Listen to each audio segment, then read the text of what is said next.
जिंदगी के असली उड़ान अभी बाकी है। जिंदगी के असली उड़ान अभी बाकी है। जिंदगी के कई इम्तिहान अभी बाकी है। अभी तो नापे हो तुमने मुट्ठी भर ज़मीन। अभी तो नापे हो तुम मुट्ठी भर ज़मीन। अभी तो आसमान नापना बाकी है। गुड मॉर्निंग दोस्तों, आनंद खंडेलवाल आप सभी का फिर से स्वागत करता है आज के इस छोटे से प्रसंग में, जो कि प्रसंग इस प्रकार है। एक बार किसी राजा को उनके मित्र ने बहुत सुंदर छोटे छोटे 2 बाज के बच्चे उपहार स्वरूप दिए। राजा को वो उपहार बहुत पसंद आया। उन बाज के बच्चों को ट्रेनिंग के लिए उन्होंने एक ट्रेनर को नियुक्त किए। लगभग साल भर हो चुके थे। आज राजा चाहता था कि उन बाज की उड़ान देखे, वो कितना अच्छा उड़ते हैं वो देखना चाहता था। वो ट्रेनर के पास आए और बोले कि आप बाज को उड़ने की आज्ञा दो। जैसे ही ट्रेनर ने उनको उड़ने के लिए बोला, एक बाज तो बहुत कलाबाजियाँ दिखाते हुए आसमान में बहुत ऊंचा उड़ने लगा, मगर दूसरा बाज थोड़ी देर उड़ता और वापस आके उस पेड़ की डाल पे बैठ जाता। राजा कहता उसको फिर से उड़ाओ, वो फिर उड़ने को कहता, वो उड़ता, थोड़ा सा उड़ता, वापस आके डाल पे बैठ जाता। ये देख के राजा के मन में एक असंतोष सा पैदा हुआ।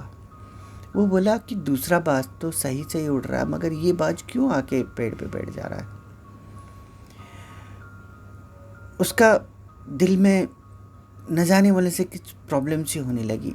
वो राज्य में ऐलान कर दिया, जो भी इस बाज को ऊंचा उड़ा पाएगा उसको एक बहुत अच्छा इनाम दिया जाएगा। काफ़ी लोगों ने आके प्रयास किए, मगर सभी ने उस प्रयास में विफल रहे। एक किसान भी आया।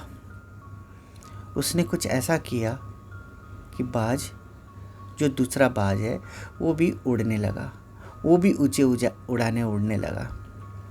राजा बहुत खुश हुआ। उसको एक स्वर्ण की थैली भरी हुई दी, मगर देने के बाद पूछा, आपने ऐसा क्या किया कि जिसके वजह से वो बाज उड़ने लगा। किसान बोला, प्रभु मैं तो कोई ट्रेनर हूँ नहीं, मैं बहुत छोटा सा अज्ञानी आदमी हूँ। मैंने तो देखा कि वो जिस डाल पे बार बार आके बैठ जा रहा था, मैंने उस डाल को ही काट दिया।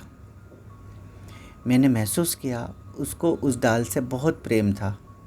वो एक ही डाल पे ही बार बार आके बैठ रहा था, और काटने की वजह से अब वो उस ऊंची उड़ान को लेना शुरू कर चुका था।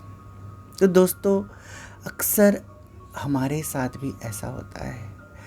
हम भी कुछ ऐसे छोटे मोटे आराम लायक चीज़ अपने लिए पैदा कर लेते हैं, एक मोह पैदा कर लेते हैं, जिसके वजह से हम अपनी उड़ान ऊंची नहीं कर पाते। कई बार अपने बच्चे भी ऐसे छोटी छोटी चीज़ें अपने पास इकट्ठा कर लेते हैं, उसको अपना मानने लग जाते हैं। उसके बगैर वो ज़िंदगी अधूरी समझने लग जाते हैं। वो बोलते उसके बगैर उनकी लाइफ कुछ भी नहीं है, ऐसे समझने लग जाते हैं।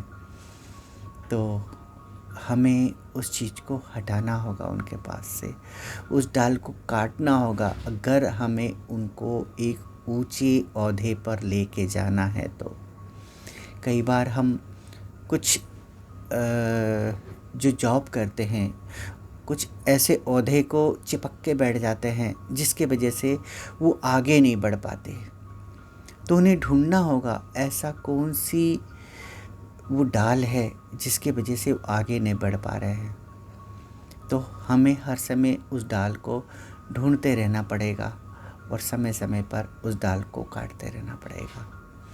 अगर आपको पसंद आया हो ये प्रसंग तो एक लाइक कर दीजिएगा, और किसी के काम आ सके तो शेयर ज़रूर कीजिए। सब्सक्राइब भी आप करते रहिए। और अंत में वही कहूँगा जो मैं हर वक्त हर बार कहते हुए आया हूँ, अगर आप वही कर रहे हैं जो सब कर रहे हैं तो आपको वो मिलता है जो सबको मिल रहा है। पर आप जब वो करते हैं जो कोई नहीं कर रहा है तो आपको वो मिलता है जो किसी को नहीं मिला है।